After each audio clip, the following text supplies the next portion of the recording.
Eto na nga mga Jong, marami tayong basketball updates! Barangay Ginebra kontra Meralco Bolts Game 1 Quarterfinals Prediction. Sino nga ba ang makakakuha ng panalo? Ngayong araw nga mga Jong ay opisyal nang magsisimula ang PBA Playoffs. At ang pinaka magiging main event nga ay ang magiging bakbakan ng Barangay Ginebra at kanilang rival team na Meralco Bolts. Alam naman natin yung history ng dalawang kupunan na yan. Kaya naman, kabisado na nila ang isa't isa at kaabang-abang yung kanilang ipapakita. At ngayon nga na best of 3 lang ang quarterfinal series, ay isang laro lang ay magbabago na agad ang momentum. Kaya naman, napaka-importante ng Game 1 ngayong quarterfinal series para sa dalawang kupunan. Ang advantage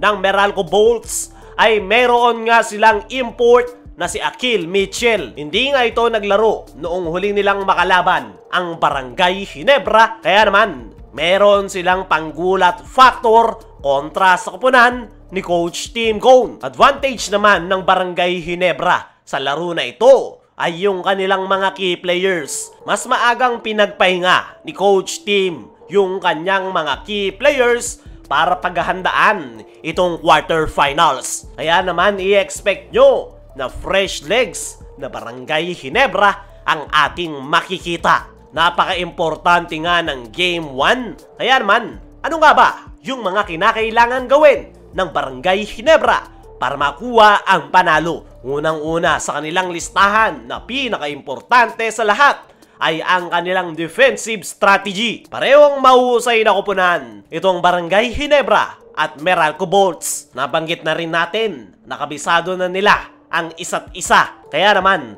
magkakatalo na lang talaga kung sino yung makakapagpakita ng magandang depensa. Importante nga na malimitahan ng Barangay Ginebra itong import ng Meralco na si Akil Mitchell. Ito nga yung pinaka-importanteng player ng Meralco Bolts. Kaya dapat mag-focus ang Barangay Ginebra sa paglilimit sa production ng nasabing import. Pwedeng mag-send ng double team ang Barangay Ginebra para mapigilan si Akil Mitchell sa ilalim. At talagang kakailanganin ni Japet Aguilar ng tulong sa loob ng painted area. At dyan papasok itong si Troy Rosario o hindi naman kaya itong si Jamie Malonzo. Parte rin ng defensive strategy na kinakailangang ipakita ng Ginebra ay ang kanilang transition defense. Ito ngang Meralco Bolts ay mabilis mag-counter attack. Kaya naman, kailangan ng Barangay Ginebra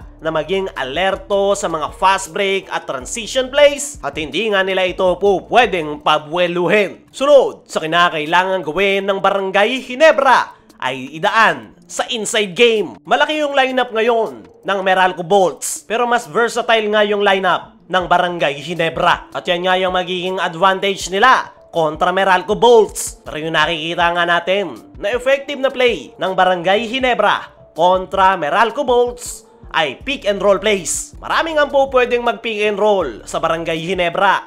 Nandyan si Justin Brownlee, Jamie Malonzo, Japet Aguilar, maging si Troy Rosario. Pero hindi nga normal na pick and roll play yung kinakailangan gawin ng Ginebra. Pwede nga silang mag-double pick and roll play o double drag screen para mas malito yung defender ng Meralco, which is itong si Akil Mitchell. Hindi na po problemahin ni Coach Tim yung mag-handle ng bola dahil nandyan sila RJ Abarrientos, Scotty Thompson at iba pa. Kaya naman, sakaling hindi maging effective yung pick and roll play, ay nakabang naman yung kanilang gunners gaya ni Stephen Holt at RJ Abarrientos. Sunod sa kinakailangan gawin ng Barangay Ginebra ay bench contribution. Maraming ang mahusay na player ang Barangay Ginebra. At yan nga yung isa sa kanilang advantage kontra Meralco Bolts kung magagamit ng maayos ni Coach Tim yung kanyang player rotation. Dahil hindi nga po pwedeng yung mga key players lang yung tatrabaho,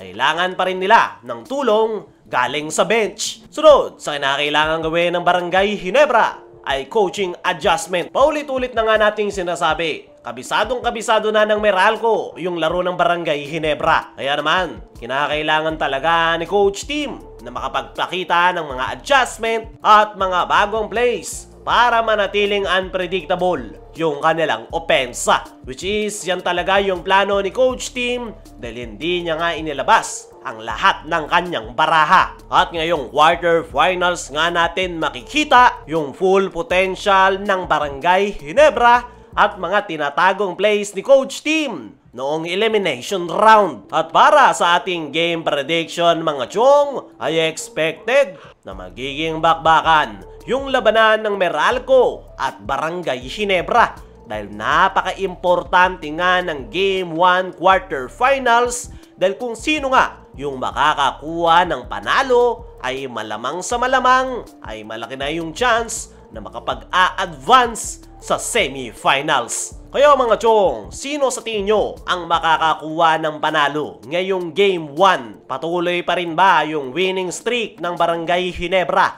kontra Meralco o magagawa ng makabawi ng Meralco Boats? I-comment mo lang dyan sa ibaba.